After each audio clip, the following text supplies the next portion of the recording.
All right, so today we're going to dive into maybe some things I think you'll like around mobile and Web3. And you've probably heard us talk a little bit more about Helium Mobile over a variety of different shows. We're going to break down a little bit more of detail around where Helium Mobile is today. This will be a good one. My name is Paul Barrow. Welcome back into Tech Path. Joining me from Helium Mobile, also Nova Labs, is Rachael Kimmerling, who is the product manager over there. Great to have you. Great to be here. All right, so Rachael, we've been covering the Helium Mobile project. We've had several of the Helium team on our show in many capacities and all things IoT and all that good stuff. So we're really excited to have you on to talk about mobile in general and some of the key things that you guys are doing. First of all, can you give us kind of a update of where Helium Mobile is today?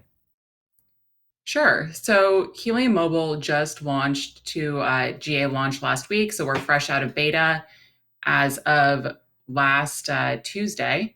And we are starting our GA off in Miami. So anyone in Miami can join the service. It's only $5 a month for an unlimited talk, text, and data plan. And then we're also welcoming other folks into the service via referrals as well. All right, so Miami, kind of a launch city. You've got That's right. this rolling out. When you look at just beta users right now on the platform, what does that look like in terms of size currently?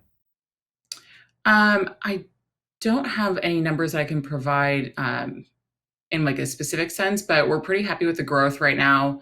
And then just to clarify, we're actually out of beta. So we started beta a couple months ago in Mhm. early May and ran kind of a closed beta.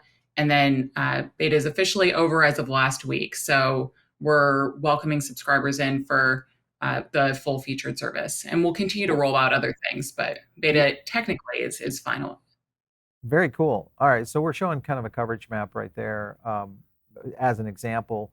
Again, for those who are not aware of Helium Mobile, talk to us a little bit about how the technology works. I know there's a lot of relationship here, obviously with T-Mobile, but explain kind of the interlocking of how this works for mobile and cellular service.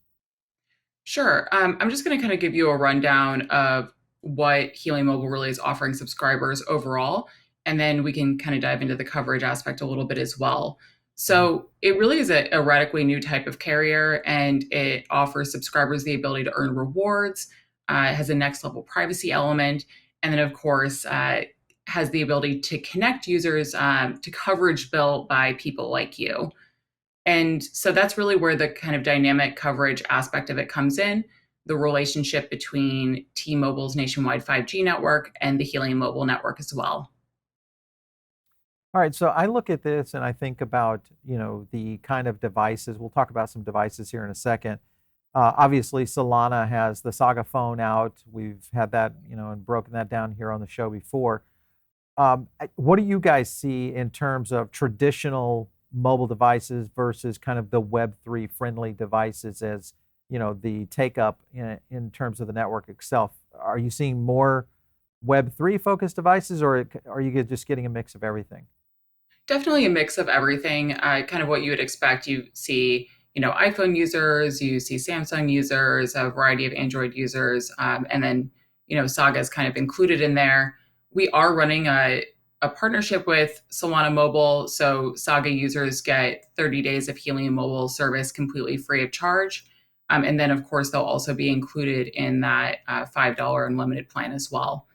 So regardless of whether they're in the Miami-Dade County area or not, then Saga Right. users just can join. But we're really excited about the partnership with Saga. And I mean, we just think it's a good thing. And I'm sure you'll agree that these different Web3 projects work together. Yeah, for sure. Okay, so we're actually our studios are here in the Miami area, so it'll be interesting to kind of see how this rollout goes for you guys.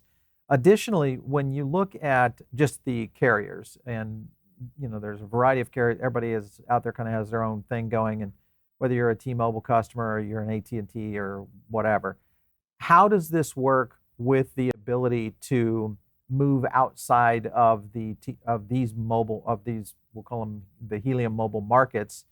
How does that work with other carriers? You might be kind of riding on some other carriers, system. How does that work with you guys? Yeah, it works pretty similarly. So that's, I would say, the big differentiator for us, where you look at a lot of other lower cost carriers like Mint Mobile, for example. They are running on the T-Mobile network, and Mhm. our users also do experience T-Mobile's nationwide 5G network when they're not within range of Helium Mobile network coverage. But our goal here really is to grow that coverage, so that we can provide a viable lower cost alternative to this market rather than solely relying on one of the three larger networks. So really a viable alternative path for more affordable connectivity that's sustainable. Yeah, talk to us a little bit about that because I think that is the thing that a lot of people are maybe getting confused is the connection Right. between T-Mobile.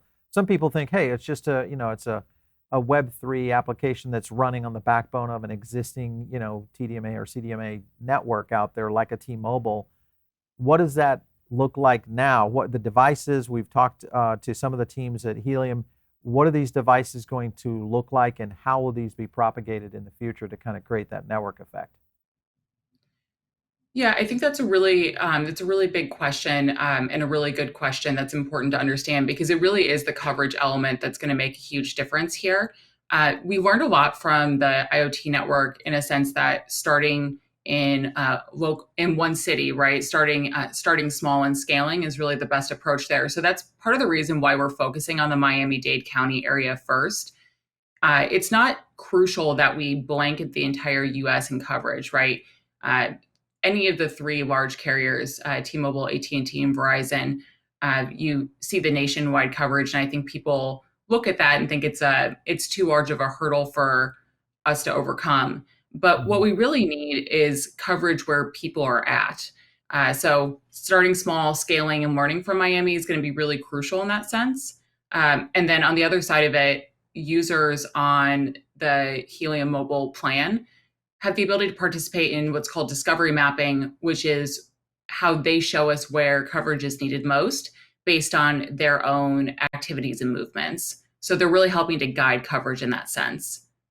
I'm on your website right now, Helium Mobile, and to go to the point about discovery mapping, explain that to me. How is this gamified? How is it secure? Because obviously, mobile and proximity is a thing in terms of Right. security. How are you guys addressing all that? Yeah, so as far as gamification goes, I think more to come there. But at this time, we really want discovery mapping to be focused on people's normal and natural movements, right? We want to know where you are in your typical day to day life, and that will help guide us to coverage where it's actually the most needed. Okay. So, right now, we're just telling people to go about their normal routines, and we'll collect location data in that way. But it's strictly opt in only. You made a really good point about mobile and location data being a sensitive area. And it's something that we heard from subscribers as well, that privacy is important to them. So unless you explicitly opt in to share location, and then have the opportunity to earn mobile rewards as a result of that, Yeah. we don't collect that information, or use it. This will be an interesting topic, I think, because the gamification, I think we've already started to see this on other projects out there that have devices. We just ended up getting a device here in the studio with on Hive Mapper, which is basically the camera systems that's mapping out this also on Solana, but it's mapping out road and systems like that. Obviously, the networks, especially mobile networks, kind of work the same way in the essence of being able to kind of create those cell structures that are, in fact, the Helium mobile devices.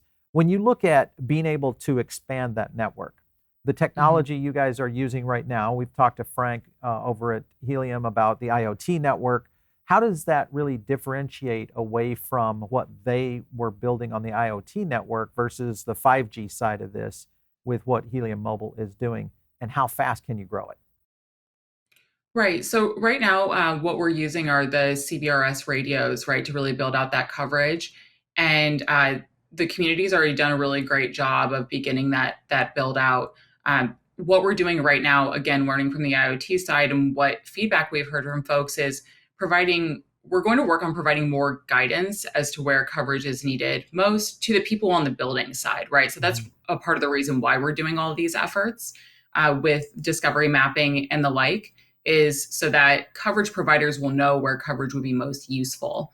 Um, Okay. in addition to that, right, we also need devices that are lower cost, easier to set up. So more news to come on that in the near future. Interesting. All right. Well, that sounds promising. Sounds like you guys have something working in the wings there. Without saying Always. that, I understand, completely understand that. Let's talk a little bit about the devices, because and also the carriers themselves. Okay, so I carry phones. I know many others that use T-Mobile, AT&T, Verizon. The T-Mobile customers, is there going to be a benefit for a T-Mobile user on this network? I think it's just a benefit. It's going to be the same benefit as any other user would have on this network. Okay. T-Mobile is really just a partner with us so that as we grow the Helium Mobile network uh, to a place where it's providing coverage for a lot of our users, we want to ensure that they still have the same standard of experience that they would expect with any carrier, right? So Mhm. we're not pushing the experience onto our customers during a growth stage. So it wouldn't really be a benefit for a T-Mobile user right now on the Helium Mobile network versus the Verizon or AT&T customer. Okay. All right. The video that we're showing here kind of shows the SIM variation between data and voice. Talk to me Mhm. about the security, because this is another scenario that is starting to play into mobile devices. We have a friend of the channel that actually had his SIM card hijacked over the last week, which gave them access to his Twitter account, some of his online banking, all those kind of things. So there's security issues that are starting to come into play, even with a device just walking by someone. When you look at those kind of security scenarios and what you guys are doing, what are you guys doing to kind of protect against that? I think that one thing that we're looking at a lot, SIM swap attacks a lot because I think it also seems to disproportionately affect the crypto community as well, and it's a top of mind concern for a lot of folks in this space. Mhm. Uh, and something that we thought really critically about is how we ensure that we're training the folks on the support side to be able to respond um, to different inquiries that might attempt to exploit uh, different security measures that we have in place. So, Right. one of the most common ways in which SIM swap attacks happen is through social engineering, over the phone or going in person. Mhm. And, this is a little bit anecdotal, but one of a good friend of mine, his sister was a victim of a SIM swap attack, and uh, the individual, the bad actor, had called her carrier 7 different times. And the first six, right, they did everything right. The carrier did everything right, but Yeah. it was the seventh person, right, that listened to whatever their pleas were to swap out the SIM. So we have a very highly trained support staff. And in addition, it's a big part of the reason why we are online chat based live support because Right. it really mitigates a lot of those social engineering factors. So that's kind of the standard that we're starting with right off the bat. And we are looking into more robust SIM swap protection features in the future. Again, more to come on that Yeah. soon. We're seeing so the some of the latest devices out there now utilizing eSIMs. You've got the ability to use eSIM extension into some of the more advanced, Android and um, Apple car systems. With Right. people utilizing that. With a Helium mobile device, would you still be able to use those kinds of technology elements? Absolutely. So we offer eSIM support. We actually were eSIM first. So the first devices that we welcomed into our closed beta a couple of months ago were newer iPhones that were eSIM supportive. Hmm. And I think that's just one of those things where it's going to be a matter of the hardware technology catching Right. up to the new services. But we offer both now, but eSIM is definitely, from my perspective, the way of the future. All right, so let's talk about the. That's good. I'm glad to hear that, because I think eSIMs will probably solve a lot of this social engineering to a certain extent, the physical side at least. But I want to talk about the devices. I was looking at your supported devices page. Let's look here real quick. Yeah. All right. So compatible handsets right now, most of the iPhones, most of the Google models right now in the Pixels, most of the Samsungs. What about, yeah, I'm looking at the Z Fold 4, looks like, so the Z Flip 5 not on here yet. Do you know if that phone is coming out? Because that's the most recent phone out there. Yeah, recent phones we can usually support pretty quickly. Um, I will, yeah, I'll just have to verify with my team what the timeline Okay. for that. But basically, we wanted to start with a lot of the more recent or most commonly used phones and then scale from there. Yeah, that's the Flip 5 right there we were showing on screen. All right, so that's good. I mean, I think the cool thing is that we're seeing a lot of new devices coming onto the market, especially ones that are more kind of crypto native to a certain extent, have the capability of doing some cool aspects. The other thing I think you guys are bringing to the market, which to me is quite a bit different than other carriers, is the security element that, when you look at carriers who are kind of a little bit more aware of these attacks that are happening in the market, and now mobile is so powerful in terms of access to your bank accounts, your wallets, there's just so much there now. So it's good to hear that you guys are doing so much on the security side of things. As far as rolling out the program, how available is this right now? If I wanted to get onto, Helium Mobile and sign up, and I'm here in Miami, I could maybe flip a phone in and do it. Would I be able to get into the system today? Yes, you would. Anyone in the Miami-Dade County area, it can sign up for Helium Mobile. There's a zip code checker on the website right now, so just enter your zip code, and you can sign right up. If you're Okay. not in the Miami area, you can be referred by an existing user as well, and you're also just welcome to join our email list, and we'll let you know when it comes to a city near you. Other things, let's talk about earning. Mobile rewards, obviously the tokens, there's a lot happening there around that. That's what really makes Helium Mobile quite unique and different. Talk to me about how you guys are doing this. What is in the roadmap for you guys to advance this in the future? Sure. So folks can earn rewards right now, specifically via doing discovery mapping. And this is really just any work that's done on the network, right, is what falls into that rewards eligibility criteria. Uh, right now, we are in, I guess, what I would call a genesis period for these rewards, and they'll continue to evolve as we evolve our coverage rollout strategy. But the discovery mapping rewards aspect is just what we felt was first and foremost most important to our kind of core group of users, and a feature that they seem most excited about. We'll find other ways to reward users moving forward, inclusive of mobile tokens, but not necessarily limited to that. Okay. Just when talking to people, there's this sense that your carrier is really expensive, and it's not super common that you get something back from them, right? Like you might get, Yeah. a couple months free to Netflix or something like that, but a service that rewards you for the value that you add is something that we think is really unique and novel. No, I think it's going to be one of the benefits that a lot of companies that are providing services like this that will eventually in the future, I think a lot of customers and just in general, consumers would kind of navigate toward people who are doing these kinds of breakdowns, because I think this is definitely kind of the way of the future. All right, so rewards coming more, most likely we'll start to see a lot more gamification, things that we could integrate into possibly within the mobile platform itself. Let's talk a little bit about when we get into things like hotspots. So a couple of projects out there right now. We've seen many are kind of going this direction, but you've got a couple of options right now, either through your carrier, your phone is a hotspot, or you could go in and actually get a device. And you guys have a device on your website that is the Helium Mobile hotspot that's coming, I guess, here this year. When That's will right. this, yeah, when will this actually hit the market to where somebody could launch a hotspot?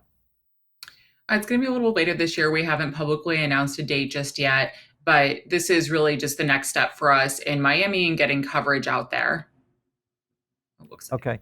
Now, will this be similar to like those Nighthawks that AT&T has? It's more of a mobile hotspot. You kind of take and carry it with you, or is this something that someone could use at their home as an alternative to landline coverage? What's the strategy there? So it's not going to be a mobile hotspot that you take with you. It's going to be a little bit different than that. And I do know that we're publishing a little bit more details on this in the upcoming week. So I don't want to spoil anything for the coverage Okay. team. All There'll be a right. lot of great details out there about that soon. Well, this will be a big one, I think, because we're starting to see a little bit of traction here. At least we cover, to a certain extent, we cover mostly, blockchain technology, but it kind of bleeds over into things like devices and things of that nature. Obviously, Helium Mobile being a big part of that. Very cool. Well, it's good to see that you guys are coming, kind of down the road on this. As far as you think about devices, and one of the things we look at is the device coverage. How many times you have to kind of reset a system to kind of get better coverage. In many cases, you get these low bars, those kind of things. How are you guys dealing with that, for mobile users? Because this is a kind of a new kind of network, really. What? Right. How do you guys handle that? It is a new type of network. And I mean, a lot of it is always going to be based on user feedback, but every carrier is always going to be different as well. One thing that we heavily encourage is for people to try the carrier before they fully commit. We want you to understand that it's the right service for you. And the same way that in some places AT&T might work for you or Verizon might work better, we want folks to understand that Helium Mobile is going to be the best service for them so that they can achieve the reliable connectivity standard that we think is most significant. So you have the option to keep your existing carrier when you switch over to us if you just want to try it out, and just use Helium Mobile data at first. And Okay. that's something that we're really encouraging people to pursue, just for that additional vote of confidence. Yeah. Yeah. How do you do that with a phone that only has one SIM in it, if it's not a We dual have a SIM little phone? Sure. So we have a little bit of additional content on that. For folks with a single SIM phone, it's a little bit more complex, but there are some toggles that you can use in order to kind of do that back and forth there. Um, For yeah, data and versus voice. Yeah. that's right. Yes, there's some Yeah. advanced settings. We have a help article on the website. I'm happy to link you Interesting. to it. That would Yeah. be kind of cool to test out. Let's talk about wallets a little bit. So I want to reference back to HiveMapper because I feel like it has a little bit of a similarity. You have HiveMapper device, whether it's in your car, you're out there mapping, and you get paid in tokens into your Phantom wallet. Obviously, Mhm. another Solana project. Helium Mobile, riding on a Solana blockchain. Is there any potential there where we might see the Phantom wallet being engaged on this in the future? I mean, it's a possibility, and I don't want to like limit us to what we might do in the future. But right now, our priority is making these platforms really accessible. I think that there's a lot of ways in which Helium Mobile is a really exciting moment for the crypto Web3 space. But at the same time, it's also going to be an entry point for a lot of folks who have never participated in any blockchain projects at all. Right. So right. So in the app, every Helium mobile user automatically has a wallet that's created for them. Hmm. It's a custodial wallet, so your average user isn't going to have to worry about private keys and learning how to going through the learning curve of maintaining that. Hmm. And it's just something that's automatically created for them to make it as easy as possible for them to have that experience. So we just want to make it easy at first, and then help guide those same folks to, I guess, more Web3 projects as well. But we want to be an easy entry point for everybody. Yeah, I can see that. It would work easier that way. But I think for the really crypto native, they would love Phantom integration for sure. Yes. One Yep. of one other thing here. Actually, I have two more questions, but one is about the rollout potential here. I was looking at a post you guys did. We participated in this one, but it's where should Helium Mobile and the $5 plan go next? L.A., New York, Austin, and others. So New York leading the way right there at 30%. So at least right now. So the question is New York, or what is the rollout plan for Helium Mobile? Right now, I mean, I think we're just, despite the poll, we always want to get a pulse on where the community is and like what the community is most interested in. That's actually was a huge factor in how we chose Miami, was a similar community poll. Hmm. Um, But I think for the time being, we are really focused on Miami and growing that coverage before we make any decisions on where and when to go next. Yeah, But community input is always going to be really important. So very cool. um, Yeah, I would say that those polls are usually a decent indicator. But right yeah. now, it's Miami. All right, then there you go, guys. LA, New York, Austin. One of those cities might get lucky here on $5 Helium Mobile coverage. So for Yeah, sure. or you know Last what? but Just yep, your city. That that's right. other Suggest it. section's there for a reason. Well, it's still at 25%, so you're right there in the running. You're right. Yeah. Rachel, last question to you, and that is more of the idea of, you know, right now, today, you've got a handful of carriers. If you think about it, there's probably 6 or 7 carriers here in the country that you can, maybe even more than that, if you look into some of these more remote areas. But when you look at what you guys are trying to achieve, and you think about the $5 plan, the ability to kind of, I'm just looking at this and I'm thinking, man, this almost might be kind of this sameness approach to where everybody's on a $5 plan in the future. There's no options. Do you feel like there's ever going to be an ability to ramp up the services levels for Helium Mobile, much like what has happened with many of the carriers? Because you can get all these different plans, you can add this on, add that on. How will Helium Mobile kind of navigate those waters in the future? Yeah, I mean, again, I think it really comes back to what the subscribers are most interested in. And so, in speaking to uh, what I would say, like potential subscribers in early 2023, before we even got into the beta, it's important to understand that like people really want user choice and user control over what Mhm. their mobile services look like, but also simplicity. So it's a big part of the reason why we started with this $5 plan is, this fundamental belief that mobile services should be more accessible and affordable to a wide group of people. But we're definitely looking at additional premium features to roll out. We're already getting, great ideas and input from the community as well as far as what they'd like to see from us in the future. And I mean, the tagline's right there. The future of mobile is you. So what Yeah. you want, right? Like we should be able to provide. Yeah. Well, it's going to be interesting. This will be one. I'm going to be intrigued to see how other carriers respond to this, because as you guys roll out, obviously there's going to be some responses to this from some of the majors out there. Right now, the coverage is a little bit limited, but the opportunity there, of course, is very big for you to be able to grow a network that is quite unique and different than anything that's been built before. So we're watching Well, this very closely for sure. yeah, and I think just to that point, we're the first service provider on the mobile sub DAO on the Helium network. Hmm. And we want to set an example for others to do the same. So if other folks follow and say, like, hey, we also think that it would be great to use this decentralized network Right. to add coverage for our users, I think that we would all see that as a success. As a benefit. Yeah, for sure. Yeah. Yeah, for sure. Rachel, it's been great having you on today. Thank you so much for giving us an update on this one. It's one we're watching closely. Obviously, we like Helium. You think about what's happening in the Solana blockchain and just all the innovation. So it's great to have projects like you to come on and give us a little bit more alpha. So thanks for stopping in today. We appreciate it. Thank you so much for having me. It was great to be here. You bet.